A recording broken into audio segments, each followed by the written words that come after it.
Adam Small again from MyMusicMasterclass, and today we have a review slash sound test of a couple new offerings from Donner. These are both 3/4 size acoustic guitars, the DOM 410 and the DAT 115S. Now before we get into the specifics here, I want to clear something up. A 3/4 size guitar is not just for beginners or kids. Of course, they are smaller instruments, and so if your hands are smaller, they're going to be easier to play for you. And so sometimes they're marketed towards children or beginners because of that fact. But there's a lot of reasons a seasoned pro or just an adult or anyone would want a 3/4 guitar. One reason might be that it's easier to travel with a 3/4 size guitar because they are smaller than full-size acoustics. Another reason might be that you want to be able to noodle around while you're on your couch hanging out, and a full-size acoustic might be too bulky and uncomfortable for that.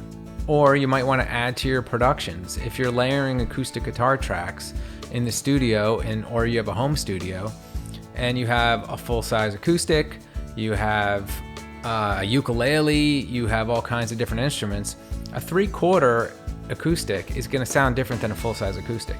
It's going to have a different timbre, meaning that you'll get a nice blend between these two guitars. It'll sit in the mix, it'll find a spot. So there's a lot of reasons that 3/4 guitars are cool by themselves. Anyway, let's start with the similarities between these two models. They're both made of spruce and mahogany. The tops of the guitars are solid spruce and the back, sides, and necks are made of mahogany. Both fingerboards are made of tech ebony, which is typically a durable material. They both have 20 brass frets, which were nicely rounded off, not sharp, and easy to play and comfortable in our opinion. Both guitars came with a bunch of accessories: a tuner, a capo, a strap, some picks, a polishing cloth, spare set of strings, and an Allen wrench for truss rod adjustments. The DAT 115S did come with a special charging cable that is USB on one end and 1/4 inch, goes right into the guitar on the other end, which charges its internal effects unit and preamp that we will get into later. So now let's talk about the differences between these two guitars. The DOM 410 has the larger sound hole of the two guitars. It's about 3 7/8 diameter to 3 3/8 diameter of the DAT 115S. Does that make a big difference in sound or volume? Well, keep watching this because you'll see, or hear. Another big difference is the necks on these two models. The DOM 410 definitely has a thicker neck and a little more string tension as well. Donner calls this thread neck technology, which they say is based on, studying players' movements and figuring out the best ergonomic way to make a neck. The headstocks are obviously different on these two guitars, and the gig bags are also different. The DOM 410 has a thicker, more lush gig bag. The DAT 115S is more of a standard thin gig bag, if that matters to you. Now the biggest difference between these two guitars is the pickup in the DAT 115S. The DAT 115S not only has a pickup, but it has effects built in. Donner calls this the DSS7 ESP system pickup, which has built-in reverb and delay, and they resonate within the body of the guitar. And these effects can be applied and heard very clearly without using an amplifier at all.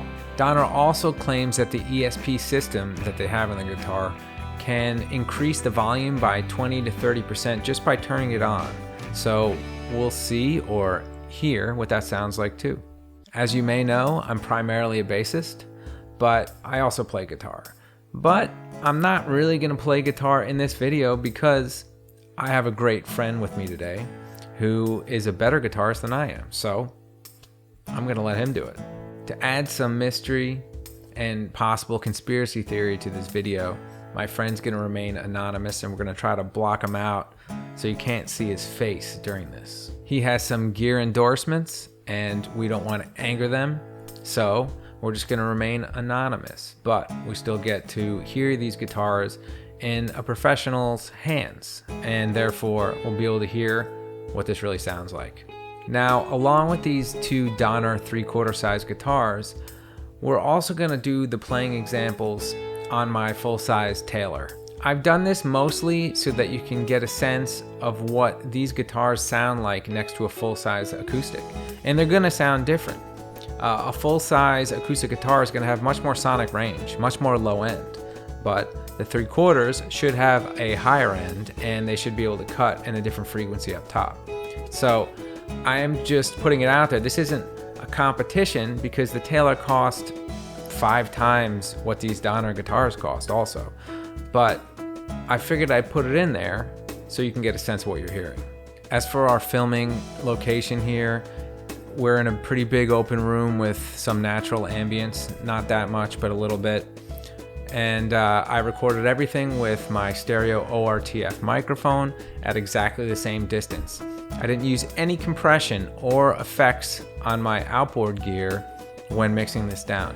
This is exactly as it sounded in the room. All the effects that you're going to hear from the DAT-115S are literally what we're hearing in the room. And as usual, although Donner did give us these 2 guitars in exchange to make this video, they didn't tell us to say anything. There's no pressure from them on us. So we're going to be as unbiased as possible here, and we're just going to try to let you hear what these things sound like.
Alright, you've made it to the end of the video. I hope that we were able to give you the real sound of these guitars, and you can hear the differences, because to my ears they sound quite different. And I hope you were able to hear the differences and some of the similarities as well, you know, in a controlled environment played with capable hands. As for the feel of these two guitars, they're both comfortable and fun to play. Rounded frets, nothing sharp, action's good on them, the intonation's cool. They're made well. And as far as sound goes, me and my secret mystery guitar friend here thought that both guitars sounded good in different ways, right? So it just depends on what you're looking for at the end of the day, what features and what kind of sonic palette. One thing to note is that when you plug in the 1/4" input into the DAT-115S and you put it into a soundboard or an amp, the effects in the guitar signal will come through the cable, meaning they'll go into the front of house if you're at a venue or whatever, a sound card or an amp. But the guitar will mute the effects. So it'll just sound like an acoustic guitar to you while you're strumming, but the effects will travel through the cable. And of course, if you unplug it, you'll be able to hear the effects coming right through the sound hole again. The bottom line here is that Donner sells these two guitars for $200 or less, depending on incentives, which is kind of nuts. I mean, I feel old saying this, but back in my day, you could never get something this inexpensive that wasn't really flawed. Usually if you had a guitar for the equivalent of less than $200, you know, back then, the neck would be bowed, it would be really out of tune. It'd be like a garage sale special, they used to call it. But yet this thing comes and it sounds and plays well out of the box, and it doesn't feel like a cheap beginner's guitar or whatever you want to label it as. It feels like it could be part of your arsenal and fun to play. So anyway, Donner deserves props just for being able to make these quality instruments for an affordable price that are good for a beginner or a child, I guess, but also good for me and good for maybe you too, because if it sounds good and plays good, it's good for me. Until next time, thanks.